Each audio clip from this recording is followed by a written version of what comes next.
الوحش ده بيقف على إشارة المرور، وأي عربية بتعدي سرعة 80 كيلو في الساعة بيقرر يعاقب سواقها.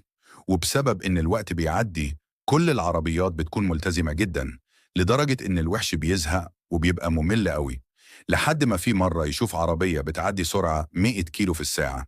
هنا الوحش بيفرح جدا وبيضحك ويجري ورا العربية وهو بيفكر إزاي يتخلص من السواق.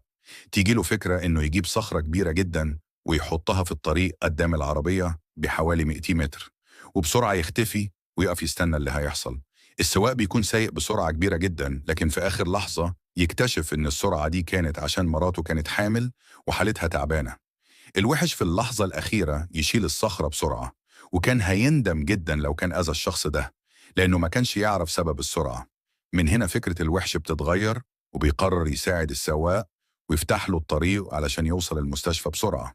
والوحش بيفضل معاه خطوة بخطوة، وبيخليه يعدي من كل إشارات المرور بسرعة لحد ما يوصل المستشفى في أمان.